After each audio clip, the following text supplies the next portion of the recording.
Shalom, sahabat Kanuru, dimanapun Anda berada. Jumpa lagi dengan saya, Kanuru di sini.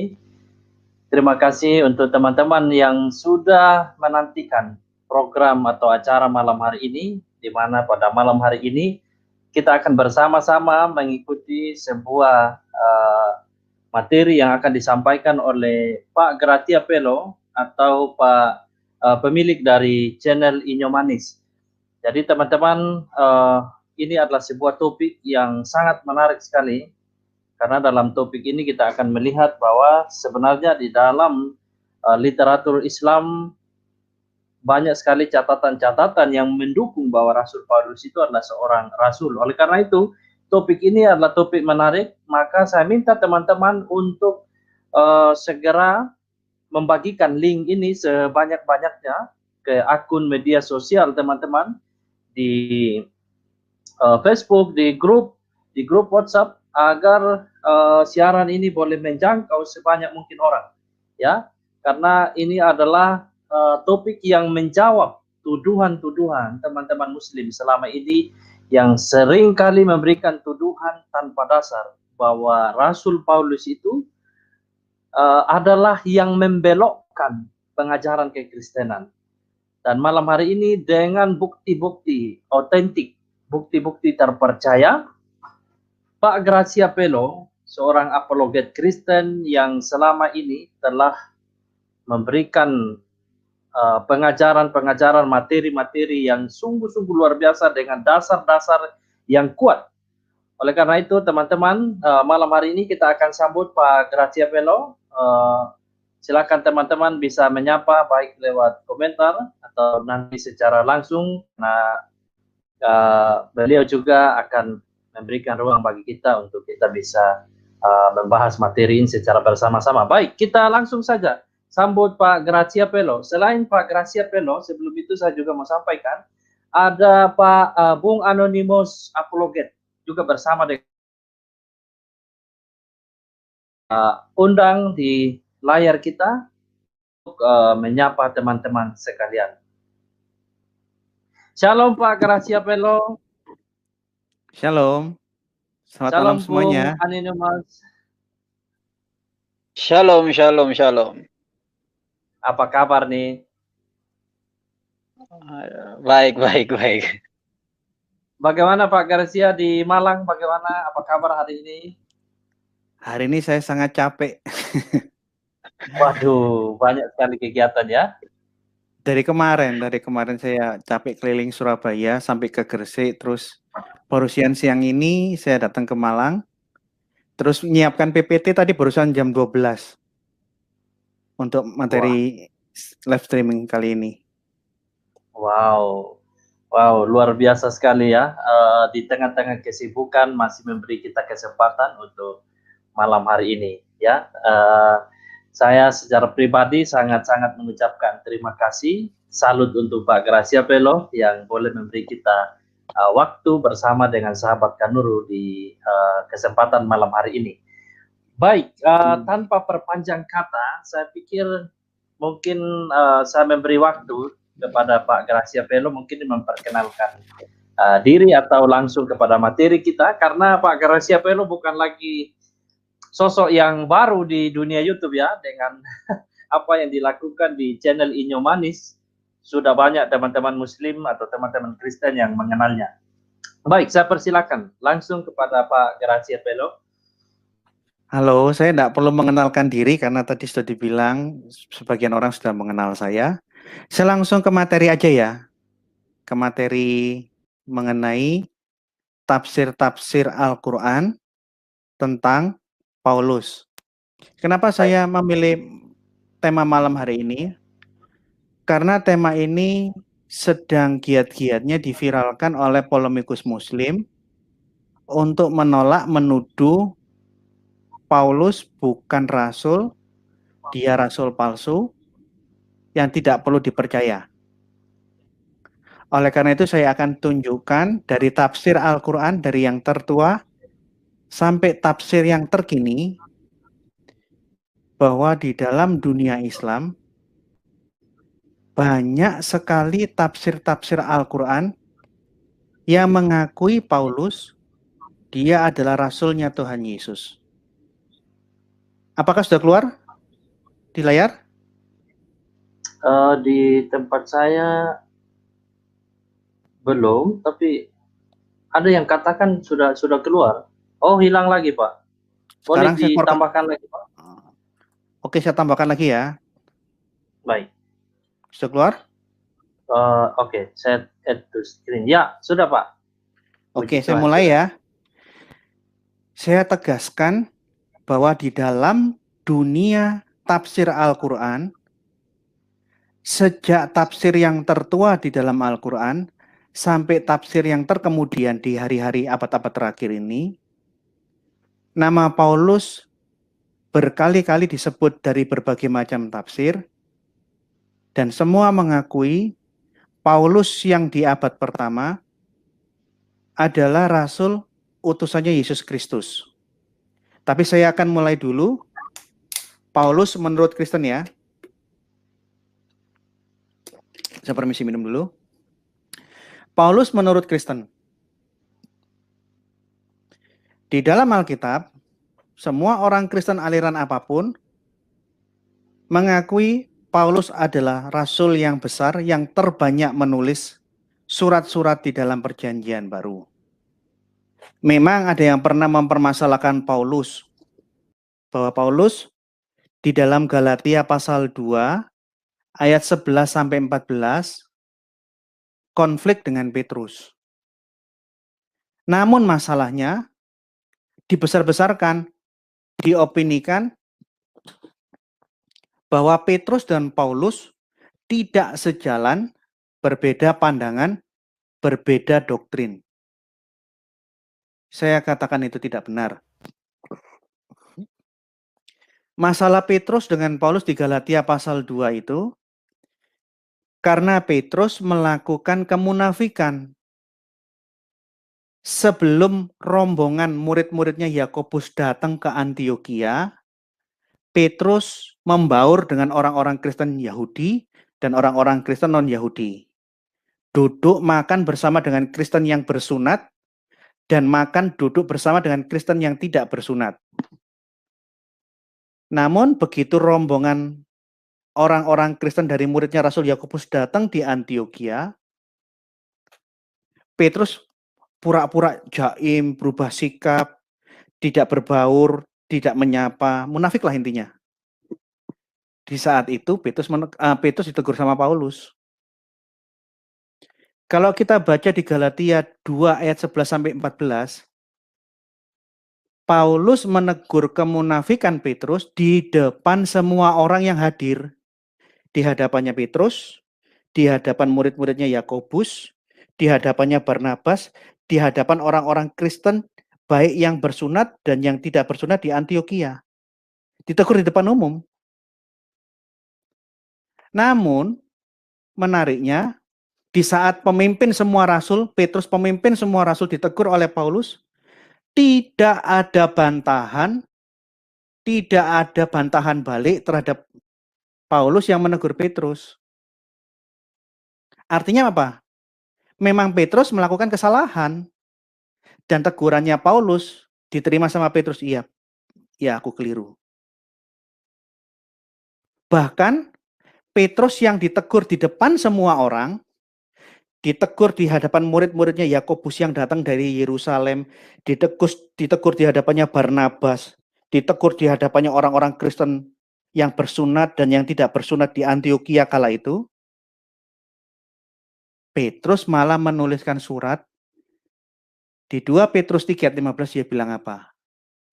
Saudara Paulus, saudara yang kekasih, yang telah menulis kepadamu menurut hikmat yang dikaruniakan kepadanya.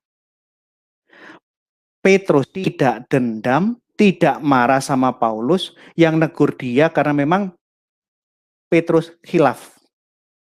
Malah sebaliknya Paulus dipuji, diakui, dia saudara yang tersayang, dia menuliskan surat-surat kepada kalian semua dengan hikmat yang dikaruniakan kepadanya.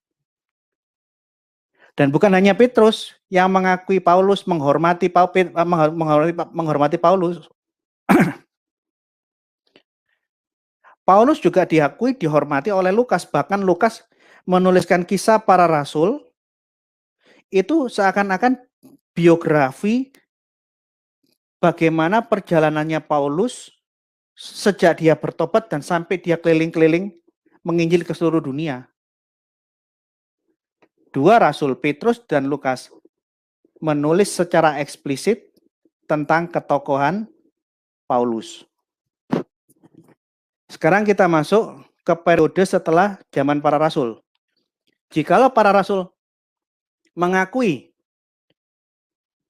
ketokohan Paulus, apalagi kalau kita baca kisah para rasul, pada waktu sidang para rasul di Antioquia, Yakobus menguatkan pendapatnya Paulus di depan semua yang bersidang. Dan secara aklamasi, Paulus dan Silas dipilih untuk menyampaikan surat keputusan sidang para rasul di Yerusalem. Jadi 12 rasul, 70 murid, plus murid-murid yang lain di luar kelompok 12 rasul, 70 murid, aklamasi memilih mengutus Paulus untuk menyampaikan surat hasil konsili di Yerusalem. Sekarang kita masuk ke generasi kedua. Di zaman bapak-bapak gereja, saya bawa bukunya, The Apostolic Father. Rasul-rasul punya murid. Ini orang-orang yang hidup, murid-muridnya rasul di abad pertama. Mereka disebut The Apostolic Father. Bapak-bapak gereja abad pertama mengakui Paulus rasul yang besar. Bapak-bapak gereja mengakui Paulus itu tiang para rasul. Dia panutan, tulisan-tulisannya Paulus selalu dijadikan rujukan dan diberi komentar yang banyak. Saya bawa komentarnya bapak-bapak gereja ini. Contoh ya. Ancient Christian Commentary on Scripture. Komentari orang-orang Kristen kuno mengenai Alkitab. Ini masih satu kitab tentang kitab Roma. Anda mau lihat bapak-bapak gereja yang ada di sini yang mengomentari tulisan-tulisan Paulus? Konstantinus, Agustinus, Pelagius, Severian, Origenes, Chrysostom, macam-macam. Banyak sekali bapak-bapak gereja memberikan komentar, menjelaskan tulisan-tulisan Paulus di dalam komentari Ancient Christian Commentary on Scripture. Clement dari Alexandria bilang apa? Ini muridnya Rasul Petrus. Paulus memberi contoh yang telah ditunjukkan dengan membayar harga bagi ketaatannya. 7 kali disiksa, dibuang ke pengasingan dan seterusnya. Nanti saya memberikan sedikit contoh ya. Ignatius dari Antioquia. Ini bapak gereja abad pertama. Dia orang Arab dari Antioquia. Muridnya Petrus dan Yohanes. Muridnya Rasul Petrus dan Yohanes bilang apa? Aku tak sebanding dengan apa yang telah diperbuat Petrus dan Paulus. Muridnya Yohanes dan Petrus bilang apa? Paulus itu contoh yang tidak bisa dibandingkan dengan saya. Polikarpus, muridnya Rasul Yohanes, yang mati dibakar hidup-hidup. Dibakar enggak mati-mati, akhirnya tentara disuruh menikam lambungnya dengan tombak. Setelah ditikam, baru keluar darah, saat itu Polikarpus mati. Karena kalau nggak ditikam sama tombak, dibakar berapa lama pun dia tidak terbakar dan tidak mati. Polikarpus bilang apa? Paulus yang diberkati. Ini bapak-bapak gereja abad pertama ya.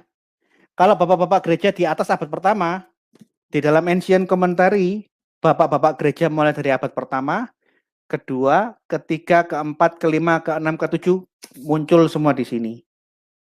Jumlahnya berapa? terlalu banyak untuk saya sebutkan. Di sebelah kanan bahasa Yunani, bapak-bapak gereja abad pertama menulis dalam bahasa Yunani, sebelah kiri ini terjemahnya dalam bahasa Inggris. Nih, bapak-bapak gereja abad pertama. Saya tegaskan, dengan penuh keyakinan, tidak ada satupun bapak gereja, entah dari rasul manapun, yang berani menentang Paulus, yang menolak kerasulan Paulus, yang mengatakan Paulus bukan rasul, tidak ada satupun. Rasul manapun, muridnya rasul manapun, seluruhnya mengakui, menghormati, dan mengikuti apa kata Paulus, dan Paulus diakui sebagai salah satu rasul yang besar. Jadi kalau ada yang mengatakan Paulus bukan rasul, tolong tunjukkan datanya. Bapak gereja dari rasul mana? Bapak gereja dari garis rasul mana? Muridnya rasul siapa? Dari negara mana yang menolak Paulus? Tunjukkan kalau saya belum, karena saya belum pernah tahu ada yang menolak Paulus. Tunjukkan. Nah, sekarang kita masuk ke tema. Di dalam dunia Islam, banyak sekali tafsir-tafsir Al-Quran yang mengakui bahwa Paulus di abad pertama adalah utusan rasulnya Yesus Kristus yang benar. Malam hari ini, saya hanya membawa 5 macam tafsir yang berbeda-beda. Kalau saya nggak salah, kajian Paulus di dalam dunia Islam mungkin materi saya yang paling lengkap. Saya sudah lihat postingannya JP tentang Paulus. Saya sudah lihat postingannya Elias Zulkifli tentang Paulus. Elias Zulkifli hanya menampilkan 1 apa 2 tafsir. JP nggak beda. Saya tampilkan 5 macam tafsir yang berbeda. Ada tafsir yang terintimidasi. Itu Quran dan tafsir dari Miracle Deliverance. Saya katakan tafsir terintimidasi karena apa? Karena yang nyetak Al-Quran dan tafsirnya ini diintimidasi oleh sesama orang Muslim. Ini lucu ini. Yang kedua, tafsir yang diterbitkan dalam 2 versi. Ada yang menampilkan versi aslinya yang menyebutkan Paulus, tapi ada tafsir terbitan dari penerbit lain yang menghilangkan kata Paulus. Tafsir yang jenis kedua ini saya sebutkan tafsir hayo kamu ketahuan. Nanti kita tunjukkan, nanti kita lihat ya. Setelah ini kita lihat semua. Ada tafsir bingung. Tafsir Al-Qurtubi bingung, saya barusan beli. Tadi siang setelah saya buat PPT ini jam 12 sampai jam berapa ya? Jam 2 jam. Ya setelah berapa jam saya buat PPT, saya pergi ke toko buku Muslim, saya beli tafsir Al-Qurtubi asli dalam bahasa Arab. Nih lihat tuh.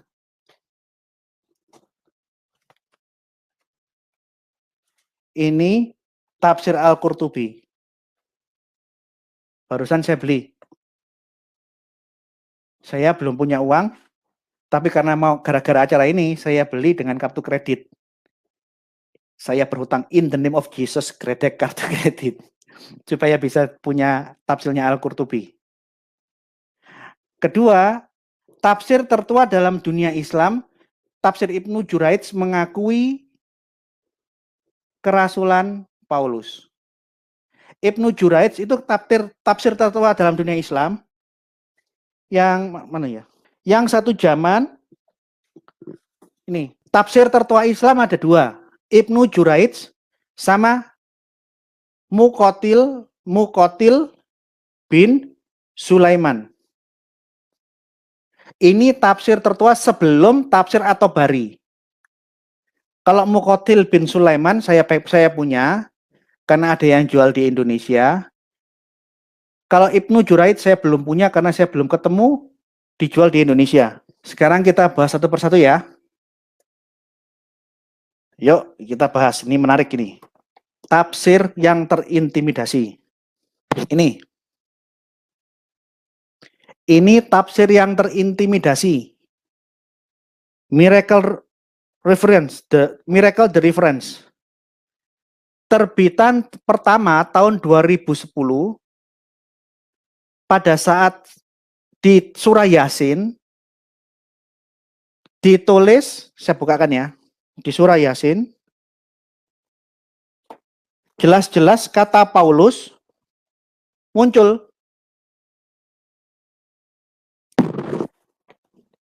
The Reference ini kompilasi antara tafsirnya Ibnu Katsir, tafsir Jalalain, hadis sahih. Jadi ada beberapa tafsir jadi satu di sini. Edisi pertama 2010 memunculkan kata Petrus dan Paulus itu utusan Yesus Kristus, rasul yang diutus Yesus ke Antioquia. Begitu The Reference mengeluarkan edisi perdana ini, orang-orang Muslim, ada sebagian orang Muslim yang protes. Kenapa? The Reference mengeluarkan kata Paulus, mengakui kerasulan Paulus. Begitu diintimidasi, diprotes, muncul The Reference edisi revisi. Nih, Miracle The Reference, edisi perjuangan. Di dalam edisi revisi, kata-kata Paulus yang ada di dalam cetakan perdana dihilangkan. Jadi, gara-gara umat Islam ada yang protes, penerbit Miracle the Reference ditolak, diprotes, diintimidasi, sehingga penerbit menarik buku-buku cetakan perdananya dan menerbitkan ulang edisi revisi yang sudah tidak memuat, tidak mencetak kata Paulus. Dua-duanya ada di meja saya. Menarik kan? Sekarang kita masuk tafsir yang kedua. Hayo kamu ketahuan. Nah ini. Tafsir Ibnu Katsir. Saya punya 3 macam tafsir Ibnu Katsir. Tafsir yang asli dalam bahasa Arab. Tafsir dalam bahasa Indonesia. Tafsir bahasa Indonesia saya punya 2.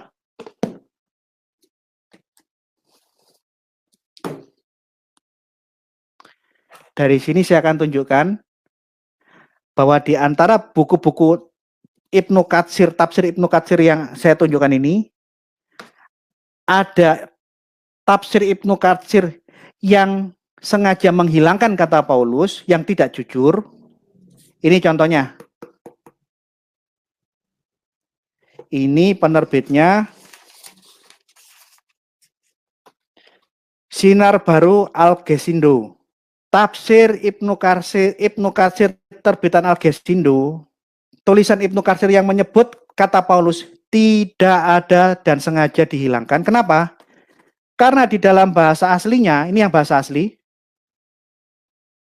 Ibnu Katsir di halaman 505, ini loh, saya garis bawahi.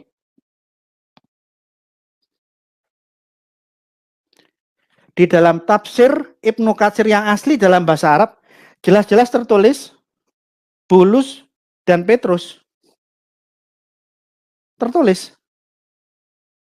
Tapi aneh, begitu yang aslinya ada, diterjemahkan dalam bahasa Indonesia, ini hilang. Tapi jangan khawatir, saya sudah cek di aplikasi, di Play Store, tafsir Ibnu Katsir versi aplikasi cenderung lebih jujur, isinya sama dengan yang ditulis di dalam tafsir Ibnu Katsir asli dalam bahasa Arab.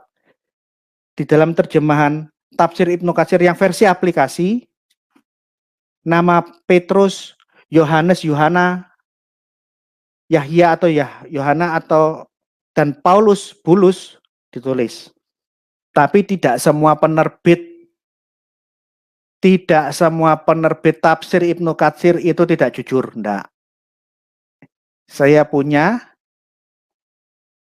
tafsir Ibnu Katsir terbitan Insan Kamil. Insan Kamil.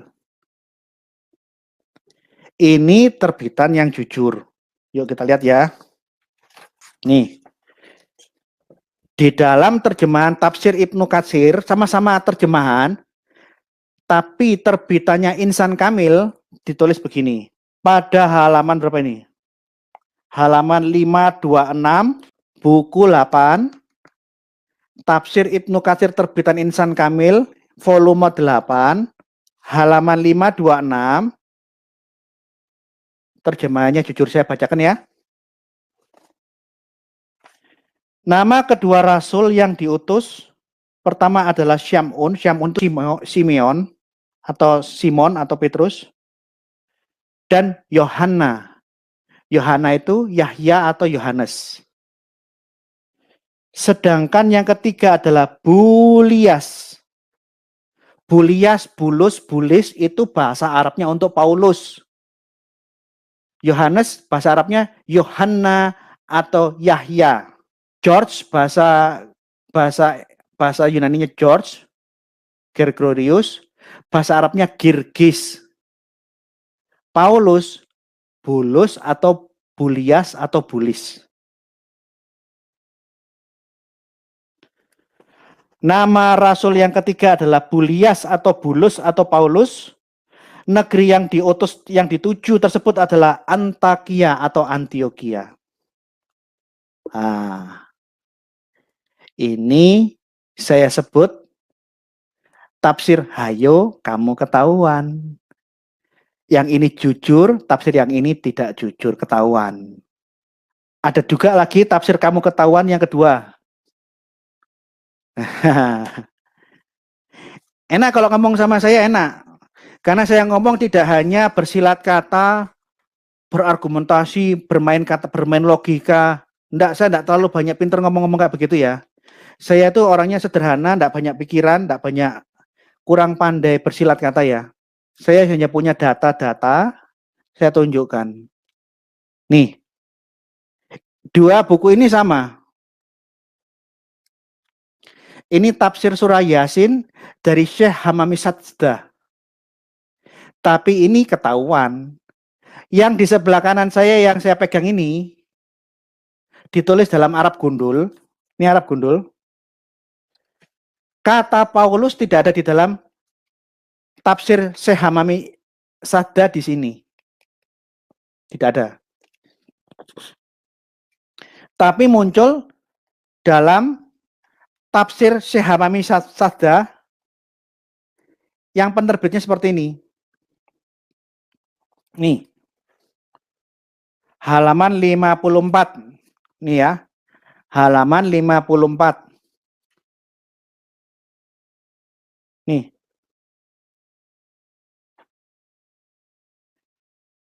Paulus tertulis wa Bulus. Nih. Wa Bulus dan Paulus. Bulus, Paulus. Karena ini sudah lama hampir rusak, saya tadi barusan beli edisi yang terbaru. Sampulnya seperti ini. Ini hasil utang kartu kredit. Karena saya tidak punya uang. Tapi karena untuk momen malam ini akhirnya saya terpaksa gesek kartu kredit in the name of Jesus. Supaya kalian tahu bahwa banyak sekali tafsir-tafsir Al-Quran yang menyebutkan nama Paulus. Itu adalah benar-benar rasulnya Yesus yang diutus bersama Petrus dan Yohanes untuk menegur orang-orang Antioquia. Sudah berapa ini tafsirnya? 3 kan? Sekarang saya masuk ke tafsir yang 3 ke 4. mengenai tafsir bingung Qurtubi, saya tahunya pertama kali dari bukunya Bambang Nursena. Nih. Bukunya Bambang Nursena, Answering the Misunderstanding, disebutkan bahwa Qurtubi menyebutkan ada dua macam Paulus. Tapi bukan di tafsir surah Yasin, tapi tafsir surah Saf nomor 14. Tafsir Al-Qurtubi.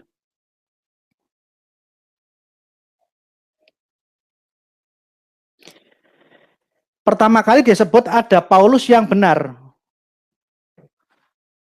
Yesus mengutus Paulus untuk menegur orang-orang di Antioquia. Itu Paulus yang benar. Paulus di abad pertama. Tapi yang menarik, Al-Qurtubi ini ahli tafsir Muslim dari Andalusia, dari Spanyol. Dia sebutkan ada Paulus yang kedua, yang tidak hidup sejaman dengan Petrus, tidak hidup sejaman dengan Yohanes, yang baru muncul beberapa abad kemudian. Paulus yang kedua ini yang hidup di abad kemudian, itulah Rasul Paulus yang palsu. Katanya tafsir Al-Qurtubi, seperti yang sudah disebutkan di dalam bukunya Bambang Nursena, jilid kedua, Answering the Misunderstanding. Paulus yang baru hidup kira-kira abad ketiga keempat, Paulus yang kedua ini, dialah yang menyebarkan paham sesat Nestorianisme, aliran-aliran sesat di dalam dunia kekristenan. Ini yang saya bilang tafsir bingung. Duh. Kenapa? Karena semua aliran sesat yang dibilang di dalam tafsir Al-Qurtubi di sini, itu bukan buatannya Paulus. Tafsir Bidat Nestorius, yang bikin ya Nestorius. Apalagi Makedonius, Bidat Makedonian, Arianisme, Arius. Siapa pendirinya, tahun berapa itu muncul, dan ajaran-ajaran sesat yang muncul di dalam gereja, disidangkan, dibahas di konsili-konsili apa. Semua lengkap dicatat di dalam bukunya bapak-bapak gereja. Dan tidak pernah ada Paulus seperti yang ditulis di dalam tafsir Ibnu Al-Qurtubi. Oleh karena itu, saya sebut bahwa Qurtubi ini menyebut tafsir yang membingungkan. Paulus yang hidup di zaman Petrus, Paulus yang hidup di zamannya Rasul Yohanes, Rasul yang benar. Tapi ada Paulus yang kedua yang hidup beberapa ratus setelah Paulus yang pertama, itu Rasul yang palsu. Siapakah itu? Saya sendiri tidak tahu ini siapa itu. Saya mau tanya Al-Qurtubi, dia sudah mati. Ya, susah lah. Nah, sekarang Ibnu Juraid. Saya tidak punya tafsir Ibnu Juraid. Saya taunya Ibnu Juraid mengatakan Paulus rasulnya Yesus dari Ibnu Katsir. Ibnu Katsir mengatakan Ibnu Juraid meriwayatkan dari Wahab bin Sulaiman. Wahab bin Sulaiman menerima riwayat dari Su'aib Al-Jibai. Dia berkata, nama kedua rasul yang diutus pertama adalah Syam'un atau Simeon atau Petrus dan Yohana. Yohana itu Yohanes. Sedangkan rasul yang ketiga adalah Bulias atau Bulus atau Paulus. Negeri tersebut adalah Antakia. Jadi Ibnu Katsir merujuk pada tafsir yang tertua dan saya yakin Ibnu Katsir tidak berbohong. Sekalipun saya belum punya tafsir Ibnu Juraid, tafsir tertua Islam, saya hanya punya tafsir tertua Islam sejaman dengan Ibnu Juraid, tafsir Muqatil bin Sulaiman. Saya yakin yang dibilang Ibnu Katsir itu benar. Jadi sejak tafsir Quran yang pertama, tafsirnya Ibnu Juraid sudah mengakui Rasul Petrus itu adalah rasul atau utusannya Yesus Kristus. Menarik ya. Tafsir tertua ini sekitar tahun 767 nih. Ibnu Jurai tahun 767. Ibnu Katsir lahir 1401, meninggal 1474 atau 75. 700 tahun jaraknya. Tafsir abad ke-8 Paulus. Tafsir abad 15 Paulus. Al-Qurtubi juga abad 15 Paulus. Miracle terbitan 2010 Paulus rasulnya Yesus. Hanya Miracle mendapat intimidasi, dapat desakan dari orang-orang muslim sehingga edisi pertamanya ditarik dari peredaran, dibuatkan edisi revisi, edisi perjuangan. Yuk. Loh, 5, ini 6. Berarti saya pakai 6 tafsir. Keliru, saya bukan 5 tafsir tapi 6. Sekarang tafsir yang ke-6 ya. Saya ini kolektor dokumen. Al-Ibris. Al-Ibris. Tafsir Al-Ibris ini buatannya Bisri Mustafa. Bisri Mustafa itu kiai lama, kiai lamanya NU. Bapaknya Mustafa Bisri. Mustafa Bisri yang budayawan juga kiai NU yang dari Rembang itu loh. Bapaknya Bisri Mustafa, anaknya Mustafa Bisri. Tafsir yang masih dalam bentuk juz-juz begini saya punya. Ini bahasa Arabnya. Ini penjelasannya dalam Jawa Pegon. Jawa Pegon itu hurufnya Arab, tapi kalau dibaca itu bahasa Jawa. Ini yang paling lama. Saya punya edisi yang agak baru, nih. Bukan dipisah-pisah dalam buku kecil-kecil, tapi udah dibendel menjadi 3 jilid besar. Nih. Surah Yasin. Nih. Saya punya Al-Ibris versi yang ketiga. Al-Ibris karya Bisri Mustafa, Kiai NU yang sudah tua almarhum.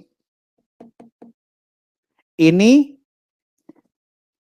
tafsirnya kalau di dalam edisi-edisi yang lama ditulis dalam Jawa Pegon. Koin dikasih titik 3 bacanya eng. Fa bisa dibaca F, bisa dibaca P. N dikasih kode menjadi dibacanya. Ini di sini, ini Jawa Pegon. Bacanya agak pelan-pelan saya karena hurufnya tidak sama dengan huruf hijayah. Kalau yang terbaru yang ini, terjemahnya sudah tidak menggunakan Jawa Pegon, tapi sudah ditulis dalam bahasa Indonesia, maaf, bahasa Jawa, tapi hurufnya huruf Latin. Nih. Yang di sini Al-Quran, di sini tafsirnya dalam bahasa Jawa, tapi dalam huruf Latin. Antara yang di sini dengan di sini sama, hanya beda sedikit, saya temukan perbedaannya di kalimat ini. Saya bacakan ya. Saya bacakan ya. Surah Yasin 11, tafsirnya sampai 16. Kanjeng Nabi Muhammad iku didhawuhi pangeran. Kanjeng Nabi Muhammad itu diberitahu oleh Tuhan, pangeran Tuhan, supaya paring katerangan marang ahli Mekah, supaya memberikan penjelasan keterangan kepada orang-orang Mekah. Yen empiri ahli Mekah iku kaya ahli Intakia, yang mana penghuni-penghuni Mekah itu seperti orang-orang di Antioquia nalika kawruhan dening utusane Nabi Isa, yang saat itu diberitahu oleh utusannya, rasulnya Nabi Isa. Mungguh kisahnya mengkini. Berikut inilah kisahnya. Nabi Isa iku ngutus utusan loro. Nabi Isa itu mengutus 2 utusan. Siji aran Yahya. Yang satu disebut Yahya atau Yohanes. Kang siji maneh aran Bulis nih. Kang siji maneh aran Bulis. Yang satu lagi bernama Bulus atau Paulus. Supaya tablik ing Intakia Yunani. Nih. Tafsir Al-Ibris ini yang saya sebut tafsir konsisten, buatannya Kiai NU, buatannya Bisri Mustafa, bapaknya Mustafa Bisri, dari terbitan yang pertama, terbitan yang seperti ini, perjus, persura, saya punya, terbitan yang agak baru, 3 jilid, jadi dikumpulkan per 10 juz, termasuk edisi yang ini saya punya, dan semuanya dari yang tertua sampai yang terbaru konsisten. Di dalam tafsir Al-Ibris, Paulus, Bulis atau Bulus, itu utusan rasul yang diutus oleh Yesus untuk menegur orang-orang Intakia atau Antioquia. Bayangkan, saya ngomong 5, ternyata saya keluarkan 6 tafsir. Banyak bukan? Banyak, lebih dari 1. Dari tafsir yang paling tua Ibnu Juraij sampai tafsir yang terkini Miracle the Reference atau tafsir Al-Ibris edisi yang terbaru, semua mengakui Yesus rasul benar yang diutus Yesus untuk mempertobatkan, menegur orang-orang di Antioquia. Ujilah saya kalau saya keliru. Saya belum pernah melihat tafsir Islam satu aja yang mengatakan Paulus itu rasul palsu, rasul sesat di dalam Al-Quran. Saya tidak pernah melihat, belum pernah tahu. Kalau hadisnya ada, hadis dari Ibnu Juraij, tafsirnya ada banyak mengakui. Tafsir yang menolak Paulus sebagai utusan Yesus tidak pernah saya temukan. Jadi saya minta kalau ada orang Muslim, lihat saya ya, lihat saya. Kalau kamu menemukan satu tafsirnya Islam, ulama siapa yang nulis menentang Paulus, kabari saya akan beli bukunya. Siapa yang nulis, tahun berapa. Al-Qurtubi pun mengatakan Paulus yang hidup sejaman dengan Petrus, yang hidup sejaman dengan Yohanes, itu utusan yang benar, utusan Yesus ke Antioquia. Paulus yang palsu itu Paulus kedua. Ini yang saya bingung, atau ini Paulus siapa ini? Yang hidup ratusan tahun. Begitu dia sebut nama Nestorius, loh. Ini kan bidat-bidat abad keempat. Tapi Paulus yang hidup sejaman dengan Petrus dan Yohanes diakui benar Al-Qurtubi. Jadi tunjukkan kepada saya, jangan ngomong tok, jangan gedabrus. Tunjukkan buku. Buktimu mana? Kamu enggak punya bukti. Semua orang-orang Kristen dari rasul-rasulnya Kristen, Petrus mengakui ya Paulus, Lukas mengakui Paulus, bapak-bapak gereja abad pertama mengakui Paulus. Ini loh, bapak-bapak gereja abad pertama, bapak-bapak gereja abad kedua, ketiga, keempat, kelima, keenam, ketujuh, semua mengakui Paulus. Nih, tafsir Al-Quran, ada 6 tafsir Al-Quran yang berbeda, saya ralat bukan 5-6, nyebut Paulus itu rasulnya Yesus yang benar. Jadi kalau kamu menolak Paulus itu, dasarmu apa? Kamu kurang baca. Kalau kurang baca jangan menuduh. Kamu kalau nuduh tunjukkan bukti. Kalau kamu bodoh tidak bisa memahami Alkitab, itu bodohmu sendiri. Bukan Paulus itu palsu, orang di baik pihak Kristen di dalam dunia kekristenan maupun di dalam tafsir Islam semua mengakui. Lah kamu tuh ngomong itu dari mana? Artinya ide bahwa Paulus itu bukan rasulnya Yesus itu di luar hadis, di luar tafsir Al-Quran yang beredar. Nah, jadi saya sampaikan demikian presentasi malam ini. Saya buka sesi tanya jawab. Ingat ya, penolakan Paulus bukan dari hadis, bukan dari tafsir Al-Quran. Itu pendapat pribadi. Tuhan memberkati. Mantap, mantap. Saya kembalikan ke admin. Oh, sorry. Ya, Ayo. Terima kasih Pak Gratia untuk presentasi yang sungguh luar biasa sekali. Ini saya yakin saya sendiri baru melihat presentasi ini di channel-channel yang lainnya secara lengkap seperti ini belum, dan baru kali pertama malam hari ini.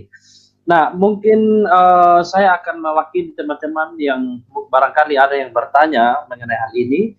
Satu pertanyaan dari saya Pak Gratia, apa kira-kira konsekuensinya bagi Muslim jika Paulus itu diterima sebagai rasul yang sah dari para rasul Tuhan Yesus begitu? Saya enggak mau tahu itu Muslim mau jadi apa, kayak mau berdiri, kayak mau tertelungkup, mau tidur, mau berjalan, saya enggak ambil pusing lah dengan itu. Yang saya tegaskan, ya, semua tafsir-tafsir Islam yang saya presentasikan tadi, dari tafsir yang tertua, Ibnu Juraid, yang saya akui saya belum punya. Saya hanya punya tafsir tertua sejaman dengan Ibnu Juraid, tafsirnya Muqatil bin Sulaiman. Nih. Muqatil bin Sulaiman. Tapi saya tahu Ibnu Juraid dari Ibnu Katsir. Dan saya yakin Ibnu Katsir tidak sedang berbohong. Dia nulis di dalam tafsirnya apa adanya. Yang ingin saya tegaskan malam hari ini, tafsir tertua Islam Ibnu Juraid mengakui Paulus. Tafsir-tafsir berikutnya, tafsir Ibnu Katsir, tafsir Al-Qurtubi, tafsir apalagi itu? Syekh Hamami Saddah, Al-Ibris, maupun kompilasi tafsir dari Quran, Miracle Deliverance, semua mengakui Paulus. Dan tidak ada, satupun tidak ada yang menolak kerasulan Paulus. Oleh karena itu saya menantang bukti. Mana? Tunjukkan buktimu. Artinya yang menolak Paulus itu hanya gedabrus, asal ngomong, tidak punya data, karena dia bodoh dan hatinya jahat. Karena dia bingung, tidak ngerti, terus dia menuduh-menuduh Paulus palsu. Data dari pihak Kristen semua mengakui. Sampai abad 15, Luther, Calvin semua mengakui. Wesley abad 18 mengakui kerasulan Paulus, tidak ada yang menolak. Data Kristen tidak ketemu, tidak ada yang benar. Ada bidat-bidat Kristen yang menolak Paulus, ada. Dari abad pertama, yaitu bidat Ebionit ada. Saya sudah tulis tentang hal itu di dalam buku saya ini. Tapi itu bukan kelompok Kristen ya, itu bidat. Nih. Surat Galatia itu surat tulisannya Paulus menolak bidat Serintus dan Ebionit. Paulus tulis di tahun 50-an. Paulus menolak bidat Serintus, bidat Ebionit, yang mana nanti di tahun 90 Rasul Yohanes didesak oleh uskup-uskup di Asia Kecil, di Turki, untuk menuliskan suatu tulisan yang menolak menolak bidat-bidat yang dilawan oleh Paulus di dalam suratnya di Galatia. Nih. Artinya apa? Yohanes dan Paulus menulis melawan bidat yang sama. Bidat-bidat itu yang menolak Paulus. Bidat yang menolak Paulus dilawan sama Rasul Yohanes. Makanya di dalam Injil Yohanes, Injilnya bersifat kredo. Yang lain bersifat historis. Atau pembuktian mesianis. Matius misalnya. Nubuatan-nubuatan dia lahir di Bethlehem, dia keturunan Isai, dia begini, itu muncul di dalam surat Injil Matius. Yohanes apa? Tidak memulai dari sejarah historis silsilah. Dia mulai dari kredo. Pada mulanya adalah firman, firman itu bersama-sama dengan Allah, dan firman itu adalah Allah. Ia pada mulanya bersama-sama dengan Allah, segala sesuatu dijadikan oleh dia, oleh firman. Tanpa dia, tanpa firman, tidak ada yang jadi dari segala yang dijadikan. Dan firman itu telah menjadi manusia. Credo. Karena Serintus dan Ebionit tidak percaya Yesus itu firman yang menjadi manusia. Oleh karena itu Yohanes menulis Injil Yohanes dalam bentuk credo, menyerang musuh-musuhnya Paulus. Jadi Yohanes bersama dengan Paulus menyerang Ebionit. Tapi di garis kekristenan yang benar tidak ada yang menolak. Sebaliknya juga saya tanyakan dari dunia Islam. Nih. Ini mengakui Paulus Al-Ibris. Jangan beli yang edisi revisi ya. Tapi kalau hanya untuk dokumen toh ya enggak apa-apa. Karena di dalam edisi revisi ini cetakan 2017, 2018 itu nama Paulus sudah hilang. Usahakan kalau dapat beli di tempat-tempat pasar rawa kalau dapat. Nih loh. Miracle yang terbitan tahun 2010. Ini yang edisi pertama yang ada kata Paulus. Mana lagi? Kalau beli tafsir Ibnu Katsir, beli yang bahasa Arabnya pasti ada. Kalau beli yang terjemahannya, beli yang ini.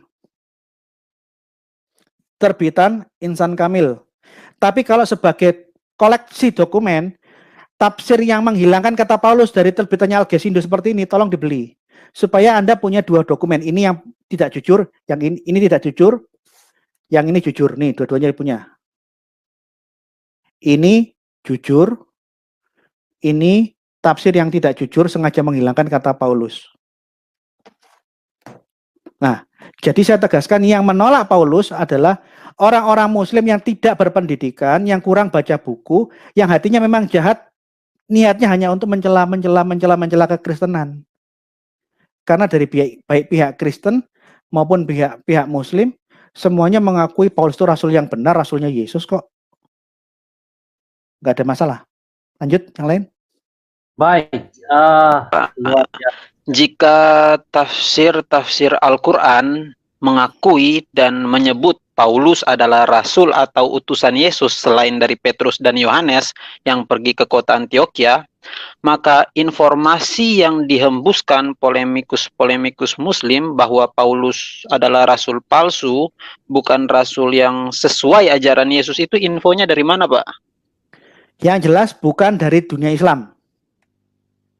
Karena kita sudah buktikan dari semua dunia Islam, baik hadis maupun berbagai macam tafsir, banyak sekali tafsir. Mungkin malam hari ini presentasi tafsir-tafsir yang terbanyak itu di Kanuru ini. Karena kalau yang lain, Christian Prince, Elias Zulkifli itu hanya paling 2-3 tafsir, maksimum 3 tafsir. Saya 6 tafsir. Mereka tidak merujuk data-data dari pihak Islam. Saya gali, saya telusuri, saya ketemu. Di dalam dunia kekristenan, yang mulai mempertanyakan ajaran-ajaran Paulus, surat-surat Paulus, itu mazhab Tübingen di Jerman.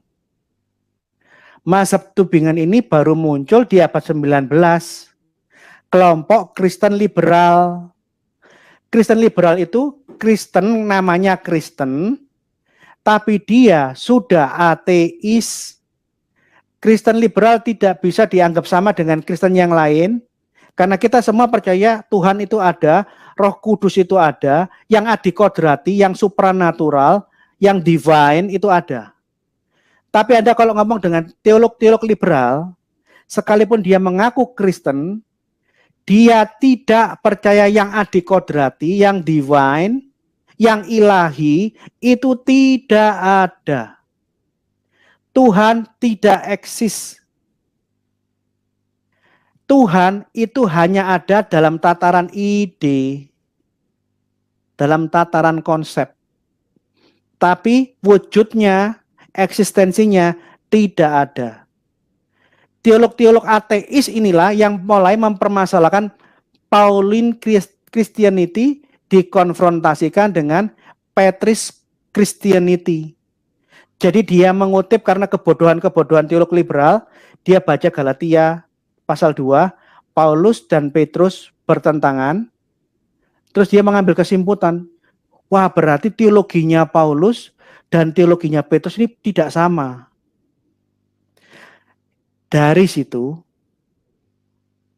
tulisan-tulisan teolog liberal di copy paste di dalam buku ini loh, Isarul Haq. Buku ini adalah buku mbok-mbokin, buku babon. Isarul Haq itu tulisannya Kairanawi. Kairanawi itu gurunya Sabir Ali dan gurunya Zakir Naik. Sorry. Zakir Naik dan Sabir Ali belajar sama Ahmad Didat. Ahmad Didat belajar sama Kairanawi. Jadi Ahmad Didat yang ditempeleng sama malaikat, yang dihukum sama Tuhan, diazab. Dia kena stroke. Nah, kira-kira orang kena stroke itu rahmat, Masya Allah, barokah gitu kah? Dia kena stroke di batang tengkorak, batang otak. Dia tidak bisa menelan makanan, tidak bisa minum air, tidak bisa ngomong. Sehingga dia harus dibor, disonde, dan dia tergeletak lemas, tidak bisa kencing di tempat tidur, tidak bisa berak di tempat tidur, makan harus dimasukkan dari lubang tenggorokan, dibolongi. Bukan setahun, bukan 2 tahun, bukan 3 tahun, tapi 9 tahun. Dia tersiksa sekali. Saya rasa pasti tersiksa lah. Orang 9 tahun tidur di tempat itu pasti tersiksa. Nah, gurunya Ahmad Didat itu ini loh, Isarul Haq. Isarul Haq, kalau Anda baca buku ini, dia langsung mengcopy paste tulisan-tulisan teolog liberal yang menentang ajaran-ajaran Kristen yang benar. Jadi Kristen ateis, saya jelaskan sedikit teologi liberal ya. Teologi liberal ini tidak percaya ada Tuhan. Tuhan itu ciptaannya manusia. Ide yang dibuat oleh manusia. Jadi bukan manusia ciptaan Tuhan, tapi Tuhan itu ciptaannya manusia. Karena Tuhan tidak eksis, kita tidak perlu membayangkan bagaimana, apa dan bagaimana Tuhan itu. Yang bisa dipikirkan adalah natural. Oleh karena itu, segala yang bersifat adikodrati diturunkan derajatnya sampai ke tataran natural alam.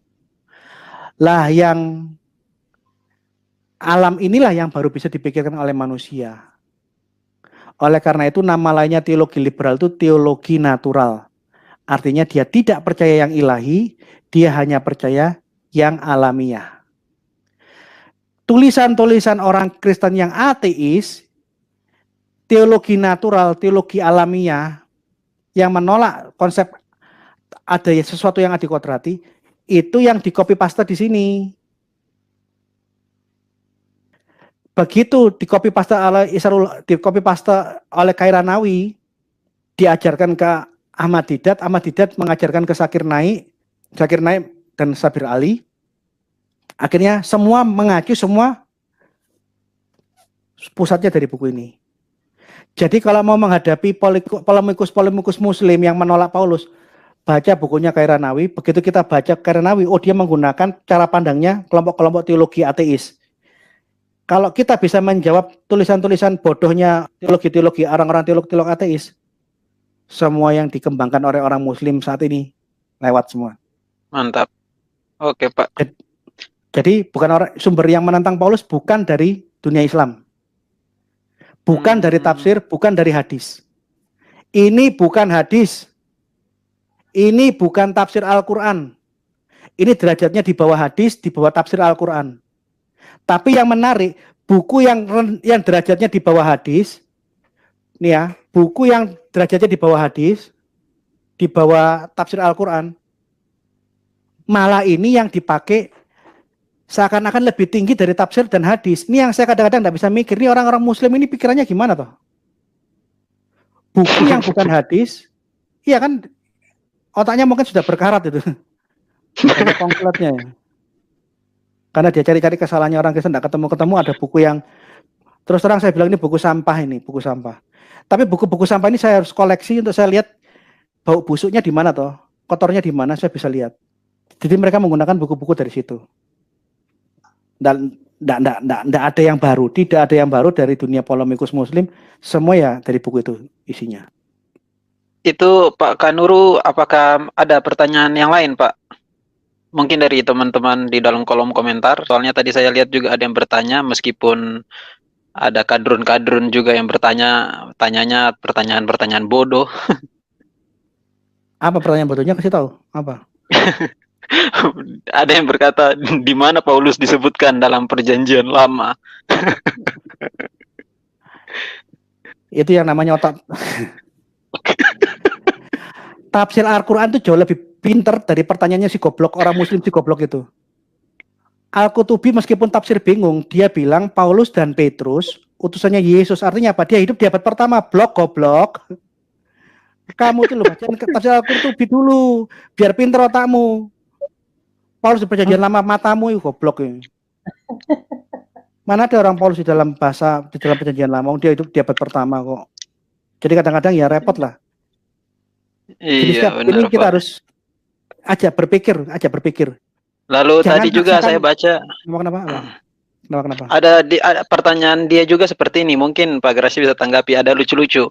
Dia bilang, siapa yang angkat Paulus jadi rasul? Yang jelas bukan kamu. Kamu nggak ada di situ. Kamu mau mengangkat dia apa nggak? Mengangkat kamu mengaku nggak ada urusan. Di dalam kisah para rasul pasal 15, Yakobus dan Petrus, soko guru, tiang-tiang para rasul, pemimpin para rasul mengakui kerasulannya Paulus, disuruh ngomong di pendapatnya Paulus di dalam pertemuan sidang para rasul yang pertama kali di Yerusalem. Petrus dan Yakobus mendukung penuh ucapannya Paulus, bahkan seluruh sidang secara aklamasi. Yang hadir waktu itu 12 rasul, 70 murid dan penatua-penatua dan orang-orang Kristen di luar kelompok rasul. Entah berapa ratus saya nggak tahu. Aklamasi mengutus Paulus untuk menyampaikan hasil keputusan, surat keputusan sidang di Yerusalem ke Antioquia kok. Kamu hidup tahun berapa? Mau tanya-tanya Paulus itu rasul apa enggak? Kamu tuh siapa bapakmu itu? Kamu bukan siapa-siapa.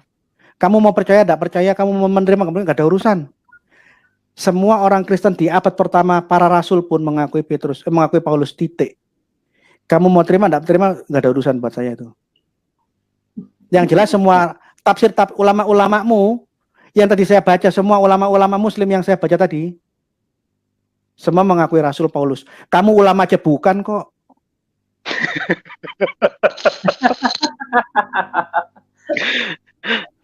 Orang Iya, parah. Jadi dalam berapologet itu kita berusaha mencerdaskan bukan hanya orang Kristen, tapi juga mencerdaskan orang-orang Muslim yang dungu-dungu seperti itu loh. Iya. Soalnya mungkin lucu juga Pak, mereka dari tadi mendengarkan pemaparan Bapak, mereka aktif di kolom komentar, pasti mereka mendengarkan. Tapi ya mereka tanggapi seperti itu Pak, aneh-aneh memang ini orang-orang kadrun ini. Ya sama dengan kamu tanya Paulus ada di mana, ada kata Paulus di dalam perjanjian lama, sama dengan mana ada kata Muhammad di dalam kitab Kejadian, sama. Atau pertanyaan terbaru di channel saya itu mereka tanya, mana ada nama Abdullah di dalam kitab Yesaya, mana ada kata Aminah di dalam kitab Yeskiel. Dia kan ya goblok kan. Kayak gini kan ya enggak perlu dipertanyakan kan, bodoh sekali itu.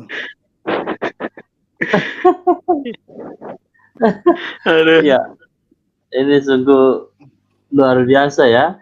Jadi saya perhatikan ya, teman-teman Muslim ternyata setelah melihat pemaparan dari Pak Gracia, saya mendapati tuduhan-tuduhan terhadap Rasul Paulus selama ini semuanya tidak berdasar. Dan entah apa motivasi mereka, tapi ada saya mencatat beberapa hal tadi, Pak Gracia sempat menyebutkan bahwa kemungkinan besar mereka yang menuduh Paulus itu adalah bukan rasul, itu adalah orang-orang yang tidak berpendidikan, kurang membaca, dan punya niat yang tidak baik. Betul ya Pak ya? Kalau dia orang Nahdlatul Ulama, dia orang pesantren dari pesantrennya Nahdlatul Ulama, maaf kebalik.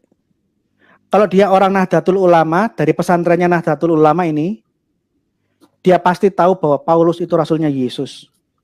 Kalau tidak bisa baca Pak Pegon, beli ini loh, Al-Ibris yang bahasa Jawanya bahasa Jawa dalam bahasa Latin. Nih.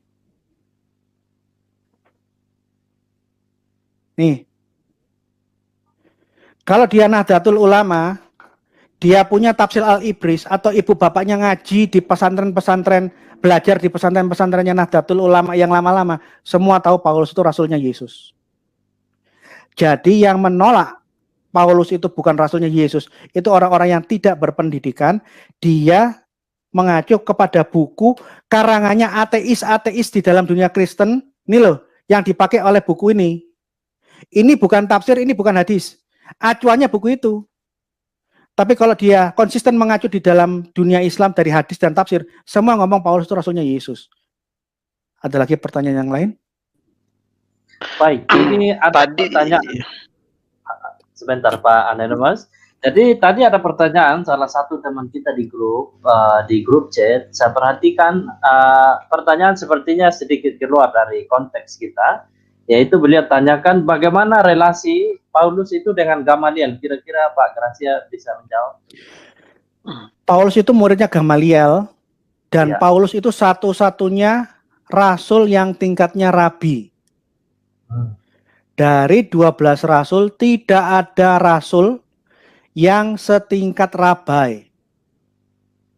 Yang setingkat rabai hanya Yesus dan Paulus. Oleh karena itu sekalipun Paulus itu baru masuk yang terakhir, tapi yang masuk ini adalah seorang rabai dan ulasannya dalam, seperti pengakuannya Petrus di dalam surat 2 Petrus 3 ayat 15. Paulus menjabarkan penjelasan tentang kitab suci itu dengan hikmatnya yang luar biasa. Ini pengakuan Petrus. Bagaimana saya tahu Yesus rabai atau Paulus itu rabi? Yesus boleh berdiri di mimbar sinagog, membuka gulungan kitab Yesaya, membacakan dan mengajar di dalam sinagog. Yang boleh berdiri di mimbar sinagog, membuka gulungan dan berkhotbah mengajar hanya rabai. Awam biasa tidak boleh. Di dalam Kisah Para Rasul, Paulus tercatat di dalam Alkitab ya, kalau nggak salah di Kisah Para Rasul. Paulus mengajar dari rumah ibadat yang satu ke rumah ibadat yang lain. Artinya dia rabai. Dia rabi yang dididik oleh Gamaliel. Kalau Petrus, Yohanes, Thomas, Andreas, Bartolomeus, paling tinggi dia itu hanya lulusan bar mitzvah. Orang Yahudi itu tingkat dasarnya itu Bet HaSefer. Bet itu bahasa Aramaiknya bait, rumah. Sefer itu membaca, Bet HaSefer, rumah membaca. Itu umur 46 tahun dia membaca Taurat.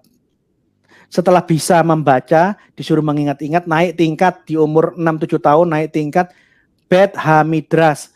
Midras madrasah bahasa Arabnya. Rumah belajar Taurat. Itu kira-kira belajar sampai umur 12-14 lah. Setelah selesai Bet HaMidras, baru naik ke bar mitzvah. Belajar penjelasan Taurat lebih dalam. Begitu dia lulus di wisuda, kamu sekarang sudah bisa memanggul. Bar mitzvah itu artinya, bar itu anak, bin bahasa Arabnya, bar itu bahasa Aramaik. Mitzvah itu mitzvot hukum. Anak yang sudah bisa memikul hukum Taurat sepanjang hidupnya. Rasul-rasul itu paling hanya bar mitzvah. Setelah bar mitzvah sekitar umur 15-16, kalau mau jadi rabi, dia belajar sampai umur 30 tahun. Itu belasan tahun mempelajari berbagai metode tafsirnya Taurat. Setelah umur 30 tahun, belajarnya belasan tahun, baru di wisuda diangkat jadi rabi. Begitu dia menjadi rabi, baru boleh mengajar di sinagog. Boleh khotbah, boleh mengajar, memimpin ibadah boleh. Sebelum jadi rabi tidak bisa. Jadi mengapa Paulus sangat dihormati kala itu? Karena dia orang Kristen yang baru bertobat, tapi tingkatnya rabi. Baik, ini ada pertanyaan lagi satu Pak. Ini saya tampilkan ya. Jadi Esgul Belsasar Gultom bertanya, dari mana Al-Qurtubi memiliki pandangan tentang adanya Paulus kedua yang selama ini dipahami oleh Muslim? Sekarang Paulus sebagai orang yang bukan rasul yang dipahami kekristenan sekarang. Kan sudah saya bilang itu tafsir bingung. Saya kan bingung. Paulus yang pertama saya mengerti, saya paham. Iya. Iya. Paulus, Petrus, Yohanes yang disebut sebagai Paulus yang pertama, Paulus yang sejaman dengan Petrus, yang diutus oleh Yesus ke Antioquia itu saya paham. Tapi begitu Al-Qurtubi mengatakan ada Paulus yang kedua, kalau saya lihat kata-katanya yang dia tulis di dalam dalam bukunya Bambang Nursena, mana bukunya? Oh ini. Itu bahasa Arabnya. Yang di situ tuh bahasa Arabnya. Saya tahu pertama kali dari tulisannya Bambang Nursena ini loh. Ada Paulus yang kedua. Begitu saya baca tentang tafsir Al-Qurtubi Paulus yang kedua loh. Nama-nama bidat yang muncul ini kan bidat-bidat abad ke-4, abad ke-3. Mana ada Paulus yang seperti dibilang Al-Qurtubi? Oleh karena itu saya bingung, ini Paulus siapa? Nah, tapi saya mau tanya ya, nak mungkin orang Al-Qurtubi sudah di dalam alam baka sana di kuburan kan ya, nak mungkin saya tanya-tanya sama orang di kuburan. Baik, ini selanjutnya Pak. Ini juga mungkin menarik untuk kita beri jawaban mungkin. Ini mungkin Pak Gracia sudah lihat. Nggak ada ceritanya seorang penjahat tiba-tiba diangkat jadi rasul, kecuali yang angkat itu iblis. Hahaha katanya.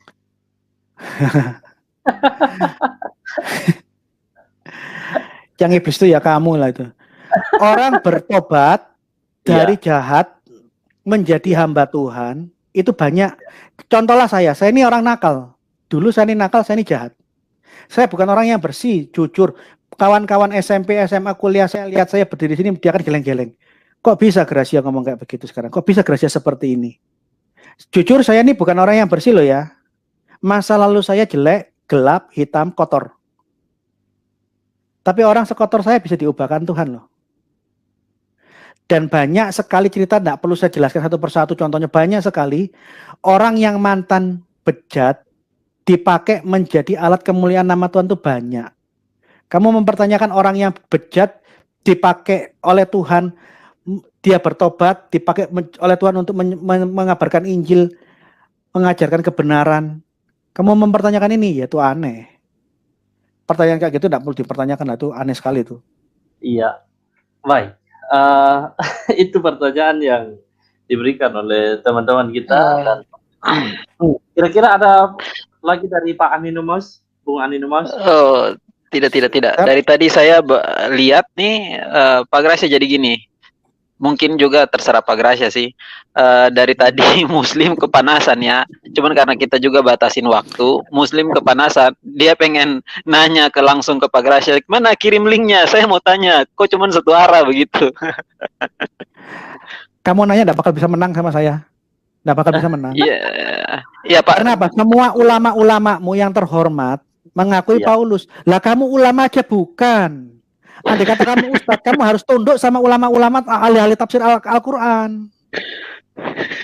Lah kamu tuh siapa? Iya. Ulama bukan. Kamu tidak masuk dalam hitungan. Kamu dibandingkan dengan Al-Ibris, Mustafa Bisri, ulama terkenalnya NU, bapaknya Bisri Mustafa. Kamu aja nggak sebanding dengan orang ini. Kamu dibandingkan sama Ibnu Katsir. Apa pantas kamu bisa mengalahkan Ibnu Katsir? Kamu dibandingkan dengan Al-Qurtubi. Nih, kamu udah sebanding sama ini. Kamu dibandingkan sama siapa lagi? Si Hamami Ibnu Saddah. Mana Hamami tadi? Ini, si Hamami Ibnu Saddah. Kamu udah nggak sebanding dengan ahli-ahli tafsir Al-Quran ini. Jadi, kamu kaget bahwa saya memiliki data-data otentik dari 6 tafsir yang berbeda. Bahwa semua 6 tafsir Al-Quran mengakui Paulus. Karena kamu kaget tidak bisa ngomong, terus kamu ngomongnya ya kayak orang yang nggak jelas itu, kayak orang mabuk gitu kan, ngomongnya ngawur. Mabuk namanya. Oke, baik. Ini saya rasa waktunya kita sudah sampai di waktu maksimum ya. Jadi Pak Gracia juga sudah memberikan penjelasan yang begitu panjang lebar, dan teman-teman silahkan nanti teman-teman ikuti Pak Gracia Pelo di channel beliau, Inyo Manis. Di channel tersebut beliau sudah mengulik topik ini sebenarnya, tetapi beliau mengakui bahwa baru kali ini secara lengkap dia mempertunjukkan ke-6 tafsir tersebut. Tapi nanti video ini akan diedit lagi sehingga memasukkan lagi isi dari buku-buku tadi yang beliau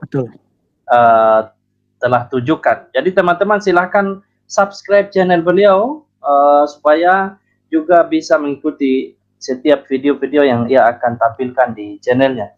Nah, ada dua kesimpulan yang saya ambil malam hari ini Pak Gracia untuk mengakhiri sesi kita ini, bahwa yang pertama itu adalah tidak ada tafsir yang menolak Rasul Paulus itu sebagai rasul. Betul ya Pak ya? Betul. Kemudian yang kedua, hanya orang yang tidak berpendidikan, orang yang kurang membaca, mungkin juga kurang punya duit Pak, karena beli buku sebanyak itu bagaimana? Kalau orang itu mencintai ilmu, dia berani berhutang in the name of Jesus, mengeluarkan kartu kredit kayak saya. Saya tidak punya uang loh tadi. Saya banyak cicilan, saya tidak punya uang, tapi gara-gara hari ini saya harus ngomong di Kanuru ini, saya datang ke toko buku Muslim, saya keluarkan in the name of Jesus, BCA card, gredek jegrek. Bayarnya gimana urusan belakangan, yang penting saya punya dokumennya dulu. Jadi kalau Anda loh ya, saya memang lagi benar-benar lagi krisis, saya pakai kartu kredit. Oh iya tadi sorry. Ya. Tadi ada yang nanya di channel Kanuru kalau mau donasi kemana? Iya tadi ada yang tanya, saya tadi lihat. Ya kemana-mana, ke Kanuru boleh, ke Anonymous Apologetic boleh, ke saya. Bukan, maksudnya ke Pak Gracianya, mau ke Pak Gracianya maksudnya. Ya Pak Gracia. Ya lihat aja di channel saya ngomong di sini ya, ndak etis lah kayak gimana tuh. Oh iya. Oke, Pak. Nanti yang mau mendukung pelayanan Pak Gracia, silakan teman-teman nanti lihat, karena di channel beliau sudah dicantumkan nomor rekening yang bisa teman-teman bisa salurkan bantuannya. Baik, poin kedua tadi saya lanjutkan adalah, yang kedua sebagai kesimpulan kita adalah orang yang kurang berpendidikan, orang yang kurang membaca, orang yang punya niat yang tidak baik, mereka lah yang menolak Rasul Paulus. Ya, jadi teman-teman, saya yakin teman-teman semua, terutama yang Kristen, yang Nasrani, melalui sisi ini teman-teman pasti meyakinkan kita bahwa Rasul Paulus adalah benar-benar seorang rasul yang kredibel, ya. Kredibel kenapa? Diakui oleh bapak-bapak gereja, bahkan juga para penafsir Muslim mengakui juga beliau sebagai seorang rasul. Bahkan juga tadi Pak Gracia di bagian terakhir juga mengemukakan satu hal. Rasul Paulus adalah orang yang brilian, orang jenius, orang hebat, bukan orang buta huruf. Ya, ingat, dia bukan orang buta huruf. Dia adalah murid dari Gamaliel, seorang profesor. Jadi tidak ada bandingnya kalau mau banding-bandingkan Rasul Paulus dengan yang lainnya. Mungkin ada kata terakhir dari Pak Gracia, kira-kira ada? Kalau bisa punya buku ini, Ancient Commentary on Scripture, Anda lihat surat-surat Paulus apapun, tebel-tebel, Anda akan temukan bapak-bapak gereja yang mengutip, menguraikan, menjelaskan tulisan Paulus terlalu banyak. Yang baru mempermasalahkan Paulus itu orang-orang ateis yang salah menafsirkan Galatia 2 ayat 11-14. Mazhab Tübingen. Mazhab Tübingen ini akhirnya menyebar sampai ke Amerika yang menjadi namanya Yesus Seminar. Yesus Seminar itu yang nulis buku The Five Gospel, Injil kelima. Five Gospel mengatakan Yesus mati disalib, iya. Dia benar-benar disalib, karena semua catatan sejarah mengatakan Yesus disalib. Dia mati, iya dia mati. Terus mayatnya di mana? Apakah dia naik ke surga? Enggak. Orang-orang di mazhab di Yesus Seminar berdebat, cekcok, memikirkan Yesus mati, mayatnya kemana? Karena tidak ada kata sepakat, akhirnya orang-orang di Yesus Seminar voting. Ada yang berpendapat A, berpendapat B, berpendapat C. pendapat yang terbanyak yang menang. Anda tahu apa teolog-teolog liberal dari Yesus Minar pendapatnya apa? Yesus disalib benar, Yesus mati iya benar, tidak mungkin orang yang disalib dengan catatan Injil seperti itu bisa hidup. Tapi mayatnya kemana? Mayat Yesus tidak bangkit ke surga karena surga itu tidak ada, tapi mayat Yesus hilang karena dimakan sama anjing. Ini loh cara pikirnya orang-orang masa apa namanya teolog liberal. Yang mana teolog liberal ini bukunya dibangga-banggakan sama Insan Moko Ginda dipamer-pamerin. Itu orang-orang liberal yang otaknya nggak jelas. Masa Yesus mati dimakan anjing itu hanya diputuskan berdasarkan voting, coba gila nggak? Dan yang kayak gini nih disenangi sama orang Muslim. Iya. Yesus seminar. Kamu bukunya aja lo nggak punya. Gayanya Yesus seminar. Lah apa kira-kira Yesus dimakan anjing itu imanmu? Ngerti enggak? Saya pertanyakan. Kalau teologi liberal ini pikirannya aneh-aneh dan menggilani, menjijikan, wajar karena dia nggak bertuhan. Tapi herannya kamu menggunakan pikiran-pikiran mereka, menggunakan tulisan-tulisan mereka. Apakah kamu mengimani seperti yang mereka imani apa enggak? Injil itu ada banyak, ada Injil kelima. Aduh, kamu nih parah banget. Nah, hanya orang-orang yang tidak percaya Tuhan, enggak percaya Tuhan, orang ateis ini yang mengatakan Petrus dan Paulus berbeda. Loh. Dia karena mereka enggak orang-orang teolog liberal itu enggak pernah baca buku bapak-bapak gereja ini loh. Nah, dia enggak pernah lihat bapak-bapak gereja karena dia kekurangan bacaan, akhirnya pikirannya menghayal. Karena dia tidak percaya Tuhan, tidak sadar otaknya ketempelan Wewe Gombel, ketempelan Kuntilanak, ketempelan Kuntilanak. Akhirnya ngayalnya yang nggak karu-karuan. Dan itu langsung di copy paste sama Isarul Haq. Nih, di copy paste sama bukunya Islam Isarul Haq, Kairanawi tadi itu mana? Di bawah situ. Jadi kesimpulan saya ya, Paulus ini rasul atau bukan rasulnya Kristen? Nah, itu bukan urusanmu. Sama seperti Umar bin Khattab, Utsman bin Affan. Ini sahabat-sahabat Nabi apa enggak? Bilal yang mengumandangkan azan pertama kali. Apakah Ibnu Zubair, Talha, ini sahabat-sahabat Muhammad apa tidak? Itu bukan urusannya orang Kristen. Kita yang bukan Islam hanya bisa membaca berdasarkan keterangan-keterangan di dalam dunia Islam. Oh, sahabat-sahabat Nabi ini toh. Tidak ada haknya saya mengatakan ini sahabatnya Muhammad yang palsu, ini sahabatnya Muhammad yang benar. Haknya saya apa sebagai Kristen? Demikian juga kamu. Lah kamu tuh apa agamamu? Islam aja gak jelas. Islam yang tidak punya tafsir, yang tidak punya hadis. Kamu punya rasul berapa? Ya bukan hakmu gitu loh. Kamu ngomong ini bukan tafsir, ini bukan rasul yang baik, ini rasul yang baik. Lah hakmu tuh apa ngomong? Kamu Kristen aja enggak kok. Kira-kira begitu. Itu roh usil kamu tuh gara-gara ketempelan Wewe Gombel itu. Ketempelan Gendruwo, Kuntilanak, Langkung. Akhirnya karena hatimu busuk, karena hatimu kotor, ketempelan setan.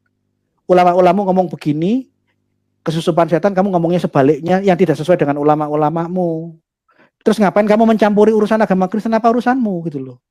Itu namanya orang ahlul usil wal jamaah. Jangan kamu double. Bukan ahlul usil, dia usil sekali. Dia bukan Kristen, enggak punya buku-buku tafsir Quran, tapi ngomongnya ngaco-ngaco. Ya. Oke.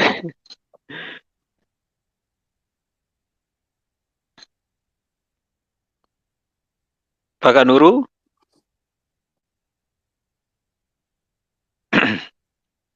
Tes, Pak Kanuru. Nih Pak Kanuru mungkin udah kerasukan Wewe Gombel juga nih. Dalam nama Yesus saya tolak roh Wewe Gombel yang hendak mengganggu Pak Kanuru dalam nama Yesus. Ya sambil menunggu Pak Kanuru, mungkin sedikit lagi Pak Kanuru live gabung itu. Saya cuma mau bilang ini kalau komentar seperti begini yang diramaikan oleh kadrun-kadrun, nah kalian itu sepertinya perlu sedikit cuci otaknya dan jangan lupa bertobat. Soalnya ini ngaco sekali nih mereka. Nggak ada lagi pertanyaan ya, kita akhir aja pertemuan kita malam ini. Minimal ini sudah 1 jam lebih. Nanti kita akan membuat lagi post live stream yang berikutnya. Ya, Baik. siap. Baik, terima kasih Pak Gracia untuk materi yang sungguh luar biasa. Kita berharap nanti dapat kita lanjutkan lagi, baik di channel Pak Gracia. Kami siap untuk mengakomodasi nanti untuk hal-hal teknis, dan juga di channel Anonymous mungkin barangkali di lain waktu. Dan Siap. juga terima kasih untuk teman-teman sekalian yang sudah menyaksikan siaran kami. Minta maaf jika pada kesempatan malam hari ini belum dibuka link untuk bertanya secara langsung, karena memang tujuan malam hari ini adalah kita hanya memaparkan materi ini yang membuktikan mengenai apa yang Pak Gracia sudah sampaikan. Ya, demikian siaran ini. Terima kasih Pak Gracia, terima kasih Pak Bung Anonymous. Sampai jumpa di kesempatan yang lainnya. Tuhan Yesus memberkati. Selamat beristirahat. Bye-bye. Tuhan memberkati. Sampai ketemu lagi. Tuhan memberkati. Oke.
شعبك وكنيستك يطلبون إليك